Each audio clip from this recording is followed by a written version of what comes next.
महर्षि में ही वचनामृत प्रथम खंड से परमाराध्य सदगुरु महाराज की अमृत में वाणी भक्ति संस्कार मनुष्य शरीर ही दिलाता है। प्यारे लोगों, मैंने बौद्ध कालीन एक इतिहास सुनाता हूँ। प्यारे लोगों, मैं बौद्ध कालीन एक इतिहास सुनाता हूँ। उस समय भगवान बुद्ध काशी में विराजते थे। वहाँ की एक महिला की इकलौता पुत्र मर गया था, किंतु उसको यह विश्वास नहीं होता था। वह लोगों से कहती फिरती कि मेरा पुत्र बीमारी से बेहोश हो गया है, इसको होश में ला दो। लोग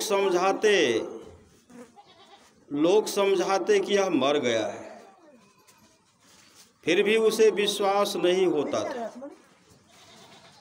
अंत में लोगों ने राय दी कि देखो, तुम्हारे पुत्र को कोई भी होश में नहीं ला सकता है। हाँ, यहाँ एक बहुत बड़े महात्मा भगवान बुद्ध आए हुए हैं, उनके पास जाओ, वे तुम्हारे पुत्र को होश में ला सकते हैं। वह महिला अपने मृत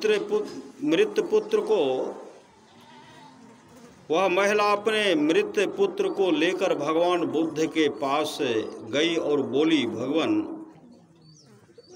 मेरा इकलौता पुत्र बीमारी से बेहोश हो गया है। लोगों ने बताया कि आप इसे होश में ला सकते हैं, इसलिए मैं आपके पास आई हूँ, आप इसे होश में ला दें। भगवान बुद्ध समझ गए कि यह माया मोहित ममताग्रस्त महिला यह नहीं समझ रही है कि उसका पुत्र मर गया है। बुद्ध ने कहा, हाँ, यह होश में आ सकता है, लेकिन तुम इस नगर में किसी के यहाँ से एक मुट्ठी सरसों के दाने ले आओ। एक मुट्ठी सरसों के दाने सुनकर उसे बड़ी प्रसन्नता हुई। एक मुट्ठी सरसों के दाने सुनकर उसे बड़ी प्रसन्नता हुई कि काशी नगरी में कहीं न कहीं सरसों के दाने अवश्य मिलेंगे और मेरा बेटा चंगा हो जाएगा। वह वहां से चलना ही चाहते थे कि भगवान बुद्ध ने कहा, सुनो, सरसों के दाने अवश्य लाना, किंतु स्मरण रहे कि ऐसे घर से सरसों के दाने लेना जिस घर में कभी किसी की मृत्यु नहीं हुई हो। वह बेचारी महिला सरसों के लिए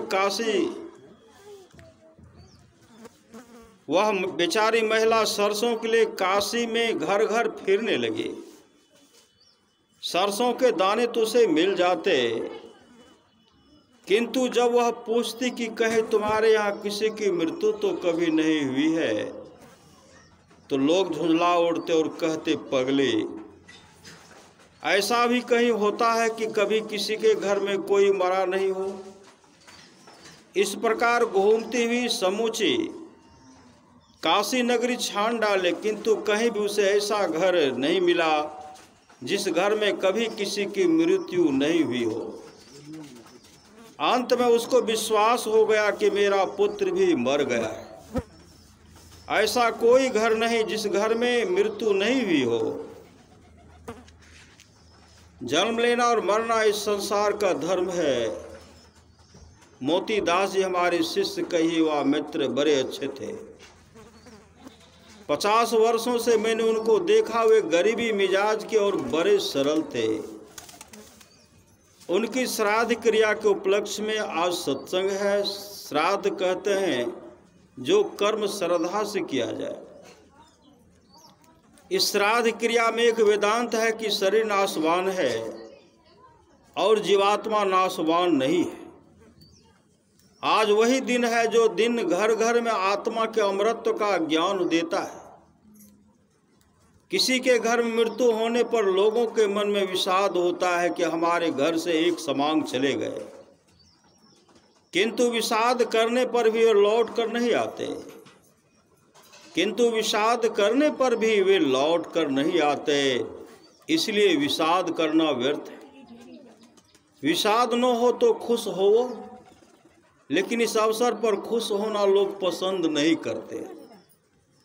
मोती दास जी के चले जाने पर मैं विषाद नहीं करता, मुझे खुशी होती है। उनके बाल बच्चे भी मेरे बाल बच्चे जैसे हैं।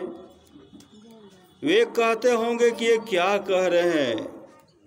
वे मोती दास जी अच्छे सुकर्मी थे, शुभकर्मी थे, इसलिए उनके संसार में चले जाने से विषाद नहीं होना चाहिए। जो अपकर्मी हैं उनके जाने से विषाद होना चाहिए। जब किसी को शरीर और संसार के बंधनों से मुक्ति मिल जाती है तो वह स्वयं जानता है कि मैं मुक्त हूँ।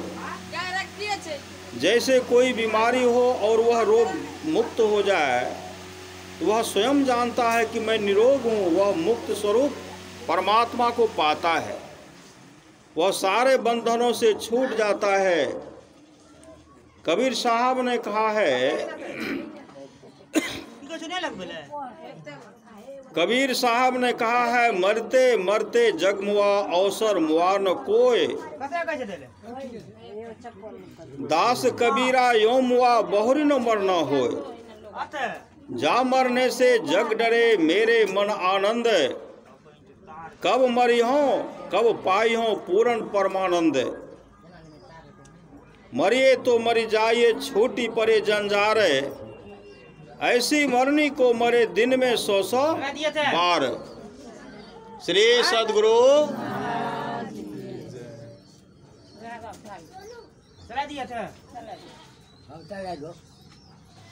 ऐसा मरना अच्छा है कि फिर जन्म न हो। यह तो बहुत ऊंची बात है। इसको वही पाता है जो जीवन मुक्त होता है। उसको संसार का बंधन नहीं, ऐसा कुछ नहीं जो वह नहीं जानता। ऐसा कैसे होता है? ईश्वर भजन करने से। मोती दास जी को संत मत का भजन भेद मालूम था। वे नित्य ध्यान करते थे, सत्संग में नित्य जाते थे। यह उनका घर है।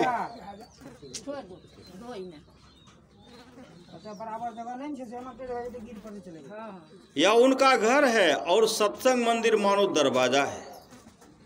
देखिए कितना बड़ा भाग्य है। वे खाए अपने घर में और सोते थे सत्संग घर में। कभी कभी अपने घर में भी सोते थे। वे बड़े भाग्यवान थे। भगवान श्री कृष्ण ने बड़ा अच्छा कहा है कि योग के आरंभ का नाश नहीं होता। अर्जुन ने पूछा है कि भगवान, जो माया से खींचकर योग भ्रष्ट हो जाए तो उसकी क्या गति होती है? भगवान श्री कृष्ण ने कहा, वह पुण्य करता लोगों के मिलने वाले स्वर्ग को प्राप्त होता है और विशाल स्वर्ग सुख भोग कर इस पृथ्वी पर किसी पवित्र श्रीमान के कुल में जन्म लेता है अथवा योगी के कुल में जन्म लेता है और वह अंत में मेरे अंदर की शांति को पाता है, अर्थात मोक्ष पाता है। मैं विश्वास करता हूँ कि मोती दास जी ने भजन तो पूरा नहीं किया, लेकिन वे अपकर्मी होकर नहीं मरे हैं। वे योगी कुल में जन्म लेंगे और मोक्ष को प्राप्त करेंगे। सभी कोई भजन करो। शरीर छूट जाए तो छूट जाए, लेकिन संस्कार तुम्हारे साथ जाएगा। भक्ति बीज पलटे नहीं, जो जुग जाए अनंत। ऊंच नीच घर जन्म ले तो संत को संत। भक्ति बीज बिन से नहीं आए परे जो चावल, कंचन जो विष्ठा परे घटे न ताको हो। पहले भजन करने वाला भजन अभ्यास को पकड़ता है, और पीछे भजन उसको पकड़ता है। मोतीदास जी सब दिन भजन करते थे, उन्होंने कभी भजन करना नहीं छोड़ा। इनके मामा गुरु चरण दास जी थे, वे कभी जंगल के रास्ते में भी जाते थे, घोड़ा लाते थे। भजन का समय होता था तो वे भजन करने लगते थे। उनके लड़कों को भी पिता का अनुकरण करना चाहिए। मोतीदास जी को जब तक आने जाने का शरीर होगा, मनुष्य शरीर होगा, एक जन्म में जो भजन करेगा वह दूसरे जन्म में भी भजन करेगा। कुकर्मी होकर भजन करेगा वह उतना अच्छा नहीं, सुकर्मी होकर भजन करो बड़ा अच्छा होगा। मोतीदास जी तो पढ़े लिखे विशेष नहीं थे, बहुत कम थे, लेकिन सत्संग करते हुए संतवानी का अर्थ भी करने लगे थे। उनकी बुद्धि बढ़ गई थी। कुकर्मी होकर भजन करोगे तो भूल भंगट भी होगा, लेकिन सुकर्मी होकर भजन करो तो भूल भंगट नहीं होगा। पवित्र श्रीमान कुल में व योगी कुल में जन्म अवश्य होगा। ऐसे श्रीमान के यहाँ जन्म लेने से योगी कुल में जन्म लेना उत्तम है, क्योंकि धन से किसी को संतोष नहीं होता। धन से किसी को संतोष नहीं होता, और योगी कुल में जन्म लेने से स्वाभाविक संतोष होगा। धन के द्वारा तृष्णा का नाश नहीं होता। संसार में जितनी चीज़ें हैं सभी मिल जाए तब भी तृष्णा दूर नहीं होती, लेकिन भक्त को संतोष होता है। बाबा नानक ने कहा है, वसुधा सपत द्वीप है सागर, मथी कंचनु काढ़िक धरिजे। मेरे ठाकुर के जन इन्हूं न बाछही, हरि मांगहि हरि रसु दीजे। शाकत नर प्राणी सद भूखे, नित भूखन भूख करीजे। धावतु धाई धावहि प्रीति माया, लख कोसन कौ बिखी दीजे। हम लोगों को चाहिए कि हम तृष्णावंत होकर नहीं रहें, इतना परिश्रम करें जिससे सत्संग और ईश्वर भजन करने का भी समय बचे, परोपकारार्थ कर्म करने का समय बचे। साईं इतना दीजिए जामे कुटुंब समाए, मैं भी भूखा न रहूं साधु न भूखा जाए।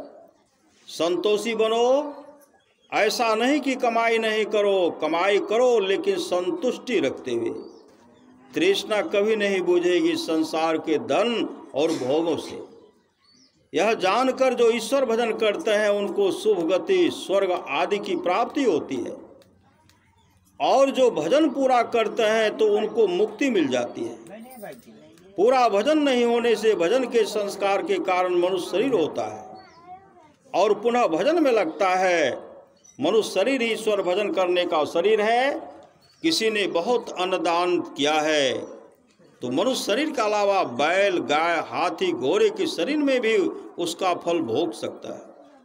सोने चांदी का दान किया है तो हमारे गुरु महाराज कहते थे कि हाथी को देखो कितने वजन का जेवर उसकी देह पर है, लेकिन ईश्वर भजन करो और अच्छे अच्छे कर्मों को भी करो तो बहुत बढ़िया। किसी नगर में एक वेश्या रहते थे। उस नगर के एक व्यक्ति की मृत्यु होने पर अपनी नौकरानी से बोली, शहर में जाकर देखाओ उस मृत प्राणी को स्वर्ग हुआ नरक। एक साधु उसी होकर उस नगर में प्रवेश कर रहा था। वेश्या के मुख से स्वर्ग नरक की चर्चा सुनकर वह स्तंभित हो वहां खड़ा हो गया। थोड़ी देर के बाद नौकरानी शहर से लौट कर आई और बोली, मालकिन उसको स्वर्ग हो गया। एक वेश्या की नौकरानी के मुख से स्वर्ग नरक संबंधी इस प्रकार की परीक्षित बातें सुनकर साधु के आश्चर्य का ठिकाना न रहा।